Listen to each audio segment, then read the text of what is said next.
Hello बच्चों, let's read the question. Solve each of the following systems of equations using matrix method. The given system of linear equation is x plus 2y is equal to 1, 3x plus y is equal to 4.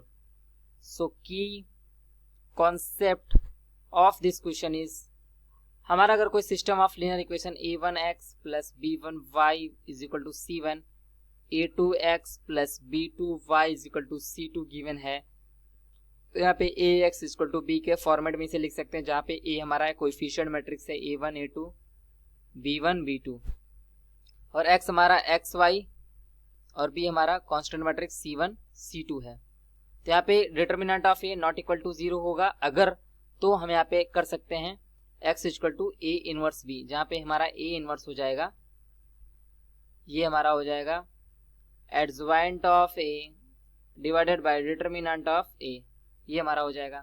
So given system of linear equation हमें यहाँ पे है x plus 2y is equal to 1, 3x plus y is equal to 4, ax is equal to b, ये हमें इस matrix में लिखना है. तो a इज इक्वल टू हमारा बनेगा 1 2 3 1. अगर इसका हम डिटर्मिनेंट कैलकुलेट करें तो यहाँ पे हमें मिलेगा 1 minus 6 is equal to minus 5.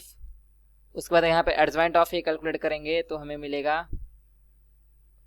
1 का निकालने के लिए पहले रो कॉलम को ढकेंगे तो यहाँ पे 1 ही आएगा. फिर यहाँ पे 2 के रो और कॉलम को ढकेंगे, यहाँ पे 3 आएगा, यहाँ पे माइनस होता है माइनस 3 हो जाएगा. 3 के रो कॉलम को ढकेंगे, यहाँ पे 2 आएगा, तो यहाँ पे माइनस होता है माइनस 2 हो जाएगा. फिर यहाँ पे 1 के रो कॉलम को ढकेंगे तो यहाँ पे 1 होता है तो 1 ही आ जाएगा. तो इसका ट्रांसपोज करेंगे तो हमें एडजॉइंट ऑफ ए मिल जाएगा, जो कि हमारा 1 माइनस 2 माइनस 3 1 हो जाएगा. अब यहाँ पे हम देखते हैं ए इनवर्स इक्वल टू जो होता है वो हमारा 1 बाई डिटर्मिनेंट यानी 1 बाई माइनस 5 और अंदर होगा 1 माइनस 2 माइनस 3 1.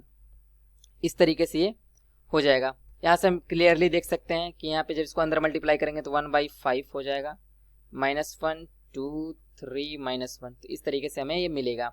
अब यहाँ पे हम क्लियरली इसको लिख सकते हैं कि x equal to A inverse B. A inverse B हमारा ए इनवर्स हो जाएगा 1 बाई 5. फिर यहाँ पे हमने कैलकुलेट किया माइनस 1 2 3 माइनस 1. फिर यहाँ से बी मैट्रिक्स हमारा है क्या, ये है 1 और 4. जब इसको मल्टीप्लाई करते हैं तो हमें कुछ इस तरीके से मिलता है 1 बाई 5 माइनस 1 प्लस 8, फिर यहाँ पे 3 माइनस 4.